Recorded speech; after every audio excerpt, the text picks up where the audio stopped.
Most people lose not because they are weak, but because they cannot control their emotions when challenged. Think about the last time you watched someone who was completely right lose an argument.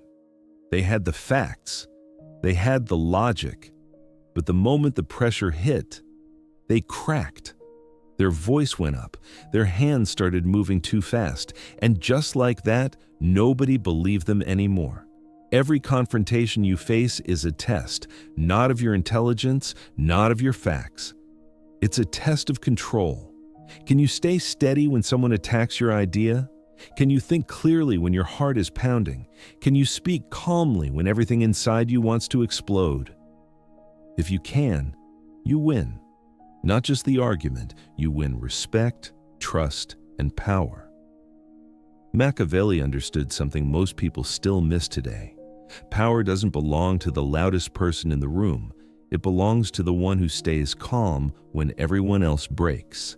Machiavelli spent his life studying leaders and politicians. He watched empires rise and fall, and he discovered a brutal truth. If you can't control yourself, you can't control anything else. Today, we're breaking down exactly how to stay unshaken in any confrontation, how your body betrays you in seconds, how people read you before you even speak, and how to turn tension into your advantage. Before we dive in, say this with me. I stay unshaken. Mean it. Because by the end of this, you'll understand why that sentence carries more weight than any argument you could make. Let's begin. People trust steadiness more than they trust truth. Because in moments of pressure, the human brain does not seek accuracy, it seeks safety. And safety is felt, not heard. A voice that stays slow when tension rises, eyes that do not flinch when challenged, breathing that does not betray fear. This is what earns instant authority. That's why you do not win arguments by proving more, but by revealing less. The first one to panic loses, even if they are right. The first one to break posture loses, even if they have evidence. The one who holds emotional control controls the reality of the room. Every confrontation is not a battle of words, but of composure. And composure can be trained like a weapon, through breath, through posture, through pace.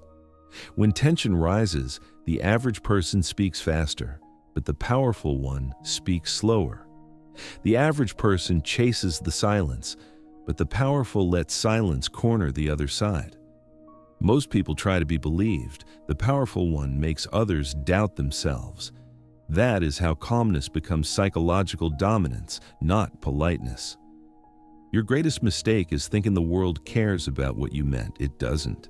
It only reads how you carry yourself under pressure, and once someone sees you lose control even once, they will remember it forever. Because in power, people forgive mistakes, but they never forgive weakness. That's why emotional detachment is survival, not philosophy. When someone disrespects you, a weak mind reacts to defend ego. A disciplined mind observes, collects information, lets the other side reveal their weapon before deciding if it's even worth responding. That pause is power. Because the one who pauses commands, the one who rushes begs. Detachment does not mean apathy. It means never letting the opponent set the emotional tone. It means your breathing, not theirs, controls the battlefield. A detached mind does not fight to feel better. It fights to gain position. That is why you must stop reacting to insults and start weaponizing indifference. Because when you refuse to emotionally engage, you starve your enemy of the only weapon they have against you, your reaction.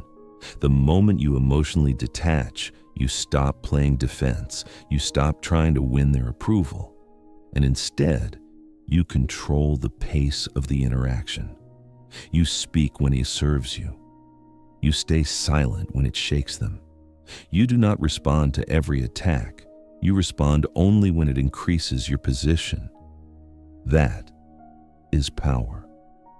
Because in psychological warfare, silence is not absence. Silence is precision. Most people lose not because they are overpowered, but because they are provoked. The enemy doesn't need to defeat your logic. They only need to make you emotional. You start explaining, you start proving, you start defending. And the moment you do that, you've already submitted to their frame. Never defend your worth with emotion. State or stay silent. A calm mind is a mirror. It reflects the other person's instability.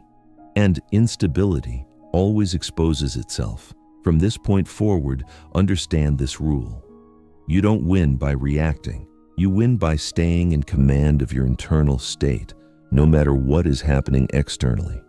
Breathe slower than them. Speak slower than them. Think slower than them. Because the slower mind controls the faster one. Even when chaos erupts, your presence should not break character. Not a flinch, not a shift, not a change in tone. Because the moment they see a crack, they will attack the crack. The highest form of power is not when people agree with you. It's when they start adjusting themselves around you without you having to say a word. That is why calmness is not a reaction. It is a declaration of status. The untrained yell to be heard. The powerful say nothing and make the room listen anyway. When your body does not flinch, when your breathing does not break rhythm, when your eyes do not betray even one spike of emotion, you become unreadable. And whatever cannot be read cannot be controlled. This is where most people fail. They want to be understood more than they want to be feared. They want agreement more than they want advantage. They want validation more than they want invisible power. And so, they lose. You are not here to be liked. You are not here to be approved. You are here to become untouchable, the one who cannot be provoked, the one who does not flinch when attacked, the one who sees the storm and does not break character. Because in a world that breaks loud men first, it is always the silent one who survives the longest. I do not react. I do not explain. I do not break. I remain unshaken, unmoved, untouchable.